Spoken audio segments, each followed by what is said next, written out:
jemaat yang terkasih, kita bertemu kembali di dalam renungan HKBP Sola Gracia Kayu Mas untuk di akhir pekan di hari Sabtu tanggal 15 Juni 2024. Kita akan mendengarkan firman Tuhan. Ada baiknya kita berdoa. Kiranya kasih karunia Tuhan Yesus Kristus, kasih Allah Bapa, menyertai hati dan pikiranmu dalam Kristus Yesus Tuhan kita. Amin. Bapak, Ibu, dan Saudara yang terkasih, firman Tuhan untuk kita di hari ini, di akhir pekan sebelum kita akan beribadah di hari esok, yaitu tertulis dalam Psalmen 34 ayat 3 atau Mazmur 34 ayat 3. Demikian firman Tuhan. Jahubado sifat tanggulhon rohaku, begionia kanadangul nadangul mai, jadi lasma rohana sida. Karena Tuhan jiwaku bermegah, biarlah orang-orang yang rendah hati mendengarnya dan bersuka cita. Demikian firman Tuhan. Bapak, Ibu, dan saudari yang terkasih di dalam Kristus Yesus Tuhan kita, kalau kita ingin sungguh-sungguh merasakan kebaikan Allah, maka kita akan melihatnya di dalam setiap peristiwa penderitaan yang kita rasakan. Bukan mau dikatakan kita harus menderita, maka Tuhan akan menunjukkan kebaikannya. Tetapi ketika kita menderita, semua orang akan menjauhi kita, semua orang akan menghilang. Tetapi hanya Allah satu dan satu-satunya yang terus berada di samping kita, dan kita akan merasakan kebaikannya. Sehingga kebaikan Allah terlihat jelas ketika kita berada di dalam penderitaan. Bapak, Ibu, dan saudari yang terkasih, demikian juga dengan Mazmur 34 ini. Ini merupakan respon penderitaan Daud menghadapi Abimelek, sehingga dia menyerahkan semuanya kepada Tuhan. Dia bergantung sepenuhnya kepada Tuhan. Ketika tidak ada lagi jalan keluar, ketika tidak ada lagi jawaban atas segala penderitaan di tengah-tengah orang-orang yang dikasihinya, bahkan di tengah-tengah kerajaannya pada waktu itu, satu-satunya yang mampu menolongnya hanyalah Tuhan. Jadi Mazmur 34 ini adalah Mazmur respon penderitaan, bahwa segala jawaban dan respon tentang penderitaan kita dimulai dengan pujian dan juga dengan melakukan ketaatan. Bapak, Ibu, dan saudari yang terkasih di dalam Kristus Yesus Tuhan kita, Daud mengakui bahwa di dalam penderitaannya semua orang akan meninggalkannya, tetapi hanya satu yang akan berada di sisinya, menjawab dan menguatkan di dalam setiap perkara penderitaannya, yaitu Tuhan.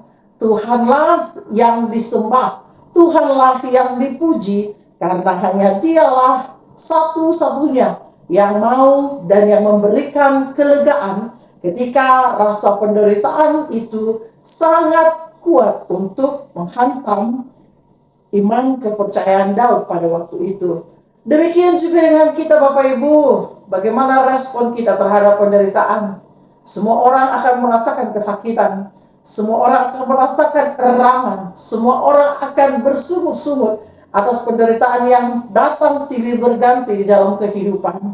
Tetapi ingatlah bahwa satu-satunya orang, satu-satunya Tuhan yang berada di sisi kita hanyalah Allah. Dialah yang bersama dengan kita di titik sulit sekalipun, di titik terendah sekalipun. Maka ketika tidak ada jawaban atas kehidupan kita, tidak ada jawaban di atas masalah kita, tetapi Tuhan memberikannya dengan kekuatan agar kita dimampukan menghadapi masalah. Bapak, Ibu, dan saudari yang terkasih, bagaimana responmu ketika penderitaan datang?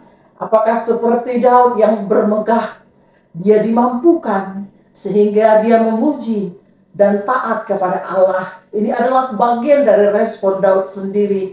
Dia tidak hidup terlalu terlena di dalam penderitaan, tetapi dia bermegah atas penderitaan. Siapa yang mampu melakukannya? Itu hanya di dalam Tuhan. Semuanya itu boleh kita rasakan kalau kita pun taat kepada Dia di dalam penderitaan.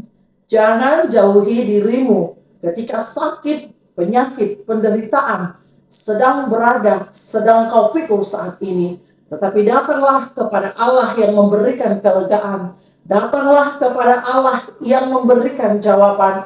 Datanglah kepada Allah yang menuntut engkau untuk kembali kepadanya. Sehingga kita mampu bermegah seolah-olah kita tidak memiliki masalah. Bapak Ibu Saudari yang terkasih, mari hampiri Tuhanmu, datang kepada Dia, berdoa, lipat tanganmu, dan pujilah Dia, karena Dialah satu-satunya yang akan membuatmu bermegah di dalam penderitaan. Itulah respon orang-orang yang percaya. Amin, kita berdoa. Ya Allah yang terkasih, terpujilah namamu atas segala kasih setiamu yang kau berikan kepada kami hingga pada saat ini Tuhan. Di pagi yang indah, kau masih mengumpulkan kami nafas kehidupan dan juga kedamaian, sehingga di sepanjang hari ini kami serahkan semuanya hanya ke dalam tangan Tuhan. Biarlah Tuhan memimpin, menuntun, dan mengarahkan kami agar hidup seturut dengan kehendak-Mu. Mari Tuhan, di dalam penderitaan kami yang sering sekali membuat kami berbeban berat, yang sering sekali membuat kami bersungut-sungut, biarlah kebaikan Tuhan melekat dalam hati kami, sehingga apapun yang terjadi bersama dengan Tuhan, kami akan dimampukan, dikuatkan untuk menghadapi penderitaan itu. Inilah kami Tuhan, berkatilah kami. Di dalam Kristus kami berdoa. Amin.